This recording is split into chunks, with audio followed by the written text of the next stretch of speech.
इतना सारा काम तो मटरू ने कर ही लिया था, तो अब उसने सोचा, क्यों न चुपचाप यहां से निकल जाए।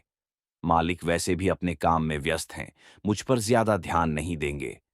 क्यों रे बेटे गधे, कहाँ खिसकिया था मैं? तेरी सारी चालाकी समझता हूं। चल बेटा, जल्दी से वापस काम पे लग जा, उल्टे पैर हो ले। नहीं मालिक, मैं खिसक नहीं रहा था, बस थोड़ा सा मौसम का जायजा लेकर आ रहा था। बहुत थक गया हूं, कितना काम करूंगा। मालिक, थोड़ा आराम भी तो चाहिए ना। हाँ हाँ, क्यों नहीं, तू आराम कर ले और ये सारी की सारी लकड़ियां मैं ढो लूंगा। तेरी नाजुक कमरिया कहीं लचक गई हो तो जा, घूम टहल के आ जा। अरे वाह मालिक, आप तो सचमुच में बड़े दिल वाले हैं। गधे के बच्चे, सुबह से ठूस ठूस के खाया है और जंगल में आते ही थक गया। रुक जा, तेरी ऐसी की तैसी। बाप रे, अभी अभी मेरी धुनाई हो जाती। ऐसी नाजुक कमरिया बोल बोल के कौन मारता है यार। चल मटरू, लग जा फिर से काम पे, शुरू हो जा। और इस तरह मजबूर मटरू गधे को फिर से बोझ ढोना पड़ा। तो दोस्तों, ये था बिलासपुर गांव में रहने वाला मटरू नाम का एक मेहनती गधा, जो अपने मालिक रामू से हमेशा परेशान ही रहता था। अरे, क्यों हमेशा मैं ही बोझ उठाऊं? इंसानों को भी तो गधों जैसा काम करना चाहिए। सारी मेहनत हम पर ही डाल दी जाती है और मजे करते हैं ये इंसान। इन्हें भी तो कंधे और हाथ दिए हैं भगवान ने। मटरू को बड़बड़ाते हुए रामू सुन लेता है। गधे पैदा हुए हो, गधे की तरह ही काम करते करते मर जाओगे। बड़े आए इंसानों की बराबरी करने वाले। अरे, इंसानों के पास अकल होती है, अकल। मटरू को इस बात पर बहुत गुस्सा आया और वह पैर पटक कर वहां से चल पड़ा। संगीत। ओफो, गुस्से में मैं घर छोड़ के तो आ गया, पर अब जाऊंगा कहां? चलते चलते मटरू एक घने जंगल के बीचों बीच पहुंच चुका था। अरे, ये तो घना जंगल है। इंसानों ने बस अपने लिए ही सुंदर सुंदर घर बनाए रखे हैं। बाकी हम सारे गधे यहां वहां मारे मारे फिरते हैं। हमारी तो किसी को पड़ी ही नहीं। बस इनका काम करो और मर जाओ। बदले में हमें क्या मिलता है? बस 2 वक्त का रूखा सूखा खाना। अरे, खुद तो घी भात खाते हैं और हमारे सामने फेंक देते हैं चने। लो खाओ। अरे अरे, ये अंधों की तरह बीच रास्ते में क्यों खड़े हो? हटोगे भी या फिर मुंह दिखाऊं? अरे हटो, बड़े परेशान नजर आ रहे हो बच्चा। क्या बात है? अरे तुम कौन हो और मेरा हाल जानकर करोगे क्या? तुम सभी इंसान एक जैसे होते हो। क्या मेरा दर्द समझोगे? नहीं ना? तो हटो और जाने दो मुझे। बच्चा, लोग मुझे उलटबासी बाबा के नाम से जानते हैं। तुम अपनी पीड़ा हमें बताओ ताकि हम तुम्हारी मदद कर सकें। ओहो, तो आप वही प्रसिद्ध बाबा हैं ना जो सब उल्टा पुल्टा कर देते हैं? अरे आप ये कैसे साधना कर रहे हैं बाबा? ये तो बड़ा ही विचित्र तरीका है। हाँ हाँ, यही तो हमारी खासियत है बच्चे। खैर, तू अपनी परेशानी बता। तेरी क्या परेशानी है?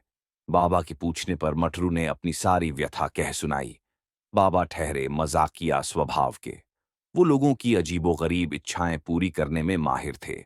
वो मजाक के मूड में मटरू से बोले, तो क्यों ना इस नाइंसाफी का इलाज किया जाए? इंसानों को गधा और गधों को इंसान बना दिया जाए। ये सुनकर मटरू बहुत खुश हो गया, लेकिन उसे बाबा की बात पर पूरी तरह यकीन नहीं हो रहा था। क्या ऐसा भी हो सकता है बाबा?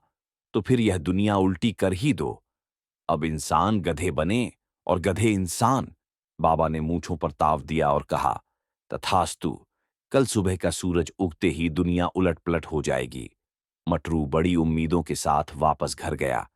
मालिक ने उसे ताना मारा, अबे गधे, जब तेरा कहीं ठिकाना ही नहीं है, तो घर से भाग के जाता ही क्यों है? मटरू को मालिक की बातें अच्छी नहीं लगीं, लेकिन वो बहुत खुश था कि अब दुनिया बदलने वाली है। अब कल से मैं मालिक हो जाऊंगा। फिर देखना, ऐसी खबर लूंगा कि सब याद रखेंगे। यही सब सोचते हुए मटरू की आंख लग गई। अगली सुबह जब मटरू की नींद खुलती है, तो वह देखता है कि अब वह इंसान बन गया है। अरे वाह! ये हुई ना बात, अब पलटेगी मेरी किस्मत। मटरू की खुशी का ठिकाना नहीं था, लेकिन असली मजा तब आया जब उसने देखा कि गांव के सारे इंसान गधों में बदल गए हैं। रामू काका गधा बन चुके थे और उनकी पीठ पर लकड़ी लदी थी। अब तुम लोग उठाओगे बोझा और हम करेंगे राज। अब भुगतो। सारे गांव में यही नजारा था। हर गधा इंसान बन गया था और हुक्म चला रहा था। मटरू को लगा कि अब गधों के अच्छे दिन आ गए हैं, लेकिन ज्यादा दिन यह मजा नहीं चला। इंसान रूपी गधों ने भी काम चोरी शुरू कर दी। माफ करना मालिक, आज तो पेट में बहुत दर्द है। अनाज गिर गया तो। मटरू को गुस्सा आया। उसे बहुत भूख भी लगी थी। वह रसोई में गया, लेकिन वहां सारा सामान कच्चा पड़ा था। उसे खाना बनाना नहीं आता था। उसने कच्ची गाजर उठाकर चबाई। छी, ये तो वही है जो मैं गधे के रूप में खाता था। कुछ दिन और बीते। अब मटरू समझ चुका था कि इंसान बनना इतना आसान नहीं। बाकी गधे जो इंसान बने थे, पंचायत बुलाने लगे। मटरू को सरपंच बनाया गया, लेकिन पंचायत में कोई ढंग से बात नहीं कर रहा था। पानी बचाना है या फसल? अरे, ये कैसी बात हुई भला?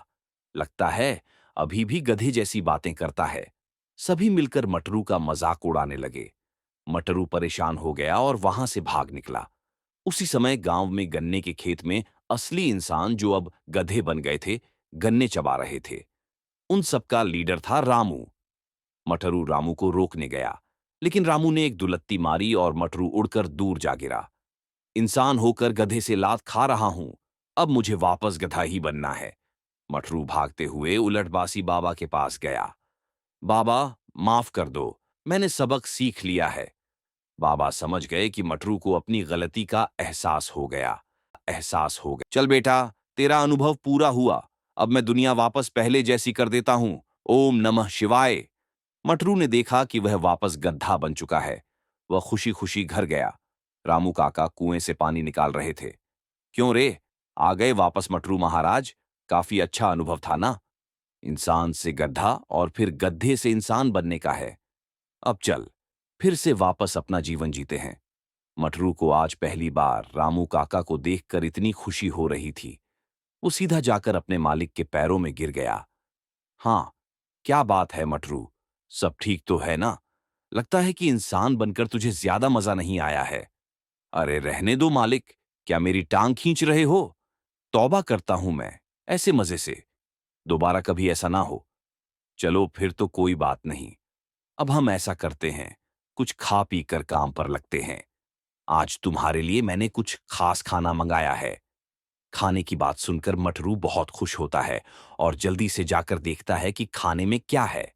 सामने कुछ घास जैसा ही था, लेकिन जब मटरू ने उसे चखा तो उसे स्वाद बहुत अलग लगा। ये क्या मालिक, ये दिखता तो घास जैसा है मगर बहुत ही अलग और स्वादिष्ट है। आखिरकार ये चीज क्या है? मटरू, ये राजस्थानी घास है। बहुत दूर से खास तुम्हारे लिए मंगवाई है।